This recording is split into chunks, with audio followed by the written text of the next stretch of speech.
대한민국 국보 서울 북한산 신라 진흥왕 순수비. 신라 제24대 임금 진흥왕이 6세기 중반 고구려를 한강유역에서 백제를 관산성 전투에서 물리치고 새로 정복한 한반도 중부지방의 한강유역을 직접 순시하고 북한산 비봉 정상에 설치한 비석으로 지금까지 알려진 진흥왕 순수비 사기 중 하나이다. 진흥왕이 새로 공략한 국경지대를 순시한 다음 세운 기념비이다. 진흥왕은 백제의 영토인 한강 중류지대를 차지하고 고구려 땅인 함주이원 근방까지 정복하여 신라 최대의 영토 확장에 힘썼는데 이를 기념하고자 순시한 곳마다 기념비를 세우게 하였다. 현재까지 알려진 순수비로는 창녕비, 북한산비, 황초령비, 마울령비 등 4개가 있다. 또한 세워진 지 1000년가량의 오랜 세월이 흘러 어떤 비석인지도 잊혀 있었던 것을 조선시대 후기의 실학자 추사 김정희가 직접 비봉 정상에 올라가서 비문을 해독하고 신라 진흥왕의 순수비임을 밝혀낸 것으로도 유명하다.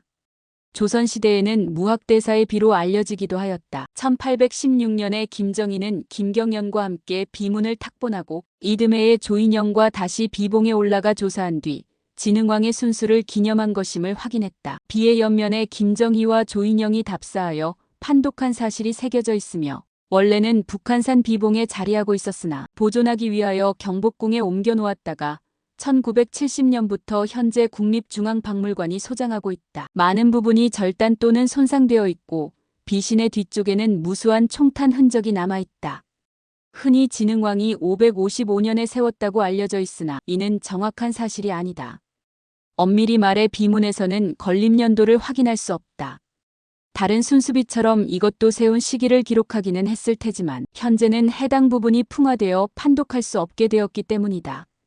다만 555년설이 제기되는 이유는 삼국사기 진흥왕 16년 기사에 왕이 북한산을 다녀갔다는 기록이 등장하기 때문에 555년으로 추측하는 것으로 다시 말해 북한산과 직접 관련된 기록이 하나밖에 없으니 진흥왕이 딱 이때 북한산에 왔으며 와서 비석도 세웠을 것이라고 보는 것이다. 하지만 이 기록을 통해 진흥왕이 555년에 북한산에 행차했다는 사실은 알 수 있으나 555년 10월에서 11월 사이에 순수비가 건립되었다에 대한 참거짓은 판별할 수 없다. 순수비는 왕이 순수행차했다는 일을 나타내므로 진흥왕이 재위 기간 수십 년 동안 북한산을 더 방문했을 가능성을 부정할 수 없기 때문이다. 또 삼국사기만을 근거로 555년이라고 추정하기에는 삼국사기에 나머지 순수비를 세운 창녕, 황초령, 마울령을 방문한 기록이 없다는 점도 문제시된다. 삼국사기에서 북한산이라는 어휘는 2년 후에 행정구역을 북한산주로 명명하면서 다시 등장한다. 이 북한산주는 약 10년 뒤인 568년에 폐지되어 남천주로 재개편되는데 일부 학계에서는 이것이 순수비의 건립연도를 짐작할 수 있는 열쇠라고 보기도 한다. 순수비 비문에도 남천군주라는 관직명이 등장하기 때문이다. 따라서 이를 근거로 순수비가 황초령비, 마울령비와 같이 568년 또는 그 이후에 건립됐다고 보는 견해가 있다. 사실 이쪽의 설이 555년보다 먼저인데 대표적인 학자가 다른 사람도 아니고 이 비석을 처음으로 조사했던 추사 김정희로 그의 논문인 금석과 안록에서 이렇게 추정했다. 이렇게 건립연도가 정확하지 않음에도 어쩐 일인지 각종 교과서와 시험에 등장하는데 공식적인 기관에서 이런 행위를 하는 것이 문제다.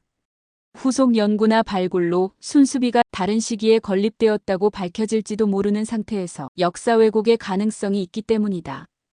따라서 이 부분은 상세 내용 불명으로 남겨두는 것이 상식이고 교과서에 연도를 명기하거나 시험 문제로 출제해서는 안 된다. 한 공무원 시험에서 이 순수비의 건립연도를 묻는 문제가 나와 논란이 된 적이 있는데 국정교과서에 서술되어 있다는 것을 근거로 555년을 정답으로 인정해버렸다. 시험의 평가가 한국사 본래의 목적을 압도해버린 셈이다. 진흥왕의 행차 사실과 진흥왕을 보좌한 대신들의 이름과 직책을 열거했다. 주목할 만한 부분으로는 새로 신라로 편입한 지역의 백성들을 교화하는 도인에 대한 기록으로 단순히 진흥왕이 영토를 확보하는 데만 주력한 것이 아니라 정복지의 백성에 대한 교화에도 신경 썼음을 보여준다. 그 외에 왕을 수행한 신하들의 명단은 극히 일부를 제외하면 지워져서 잘 알 수는 없지만 마울령비 같은 다른 순수비에 남아있는 수행인 명단을 참고하면 여기에도 승려, 약사, 점쟁이 등 다양한 계층의 인물들을 동행시켜 현지인의 민심을 얻으려 했던 것으로 추정할 수 있다.